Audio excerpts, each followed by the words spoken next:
Hoje eu escolhi falar para vocês sobre ego. O ego é a nossa casa do eu, é essa caixa, né, que fica dentro do Chatã Ojô, é onde está o nosso segundo Chatã, é onde vive nosso segundo orixá. Esse campo ele é destinado somente o eu no sentido como é que eu vejo o mundo e como é que o mundo me vê. Então tudo que tiver relacionado a mim vem parar dentro dessa caixa. É aqui. Nessa caixa ela tem uma esfera. Essa esfera é dividida ao meio. 50% é para mim. O que eu sinto de mim, como eu me posiciono no mundo, quem sou eu no mundo aqui fora, quem sou eu no meu mundo interno. E os outros 50% é a minha vida social, é a minha vida aqui fora, é a materialidade da vida. Nesse 50%, que é o campo destinado ao eu, ele tem de novo uma outra divisão, onde fica 50% para o eu espiritual e 50% para o eu material. Esse eu espiritual, ele é o organizador da vida, o estruturador da vida. Tudo quem eu sou, quem eu fui, quem eu tenho que ser, é esse eu que tem que dar conta disso. Ele tem duas obrigações na vida. A primeira é estruturar a vida para que cause a vivência, e a segunda é preservar o eu material. Então ele tem consciência que esse eu material existe. Quando eu disse para vocês no vídeo da mente que o subconsciente recebe a energia e é o primeiro campo que ele oferece é para o consciente, quando eu estou dizendo isso, esse consciente é o campo do ego e quem responde se aceita ou não aquela energia é esse eu espiritual. Ao contrário dele, tem o eu material, e esse eu material, a importância dele é só viver. Importa para ele só o aqui e o agora. E ao contrário do ego espiritual, né, esse eu espiritual, aliás, ele não tem consciência de que ele existe. Para ele existe só ele. Ele não enxerga mais ninguém na frente dele. E ele trabalha com o tempo presente, mas não é nem esse tempo presente do dia de hoje, mas sim o presente imediato, o agora. Eu vou dar 2 exemplos para vocês entenderem quando a gente está sob o domínio do eu espiritual e quando a gente está sob o domínio do eu material. É assim. O eu espiritual, ele é mais comedido, né? Ele é mais estruturador, ele é o pensante. Então, quando você oferece algo ou recebe um oferecimento de algo, você está sob domínio desse eu espiritual, ele vai pesar que valor aquela energia tem, se vale a pena acontecer ou não. Então, eu estou num shopping, vejo uma roupa para comprar que me interessa muito, mas se eu estiver sob domínio do eu espiritual, ele vai pensar assim, para que eu quero essa roupa? Eu devo comprar ou não? Será que esse dinheiro vai me fazer falta? Será que eu vou ter condições de pagar? Então, ele faz a matemática da vida. Ele observa se aquela energia, se ela cabe na sua vida ou não. Agora, se na mesma situação eu estiver sob domínio do eu material e aquela roupa me chamar a atenção do mesmo jeito, eu simplesmente vou lá e compro. Aí depois eu empurro pro eu espiritual para ver como é que vai pagar, vai ficar com a mão na cabeça, ai meu Deus, para que eu comprei? Já tinha uma outra e tudo. Então, o eu material, ele é imediatista, ele é impulsivo, ele faz, não existe prejuízo, não existe o pensamento se aquilo cabe, se não cabe, nada disso.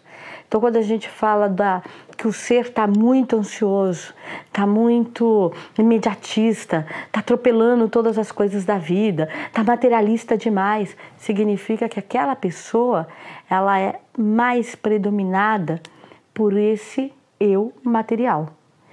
Mas também existe o caso da gente falar, nossa, aquele camarada ele não faz nada, ele tem aptidão para tanta coisa, ele cria tanta coisa, mas nada ele leva à frente, fica o dia inteiro só pensando, demora muito tempo para fazer uma coisa, se ele vai fazer, ele faz uma coisa por vez, e é muitas horas para desempenhar aquela tarefa e tudo. Esse é o eu espiritual. Para ele não tem pressa, porque ele é perfeccionista, ele quer fazer o melhor, ele é minucioso, ele não faz nada com pressa, ele não quer fazer nada de qualquer jeito. E aí com isso, a pessoa fica muito voltada para o mundo interior. E aí aqui fora é como se parasse de existir. Então essa é a diferença entre esses dois egos. Então nesses exemplos, isso falando de seres normais, que não estão com nenhuma descompensação, que não está com nenhuma crise, nenhuma doença. Isso é o, vamos chamar de normal do ser. Porque aí dentro das descompensações, das doenças psiquiátricas, das doenças emocionais, porta de vício, todas as coisas, aí é quando a gente já vai pegando esses egos doentes. Uma coisa muito comum que a gente trata, que a gente pega muitos casos, são pessoas com depressão espiritual. E o que é a depressão espiritual? Eu falei que ele é o preservador da vida. Ele tem que fazer de tudo para manter esse ego, né, inteiro, com esse eu material satisfeito. Então, quando ele pega uma situação que você vai trabalhar e todo dia você volta reclamando do teu emprego. Poxa, meu emprego tá ruim, eu trabalho e o meu dinheiro é só para pagar conta, e eu não gosto daquela minha chefe, e eu tô muito insatisfeito, pego o ônibus cheio, tô cansado e tudo.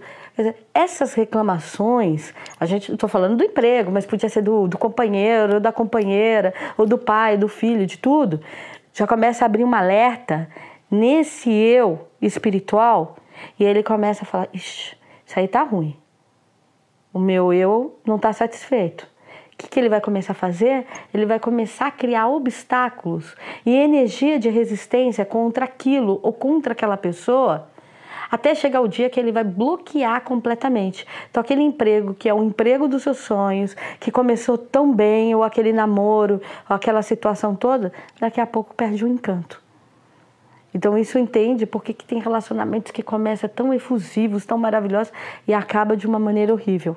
É por isso.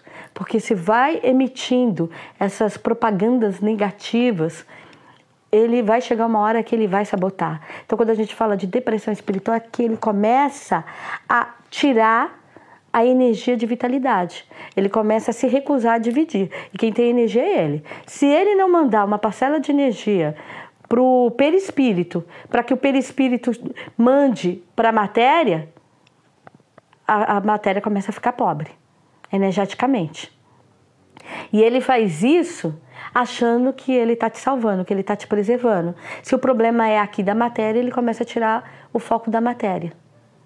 Aí é quando a gente começa a entrar nesse desânimo, vontade de ficar na cama, não tenho mais vontade de dormir, mas ao mesmo tempo também não tenho vontade de levantar, ou então eu quero dormir o tempo inteiro. Se falar que é para ir trabalhar, eu tô morrendo, mas se for qualquer outra coisa eu me animo. É por isso.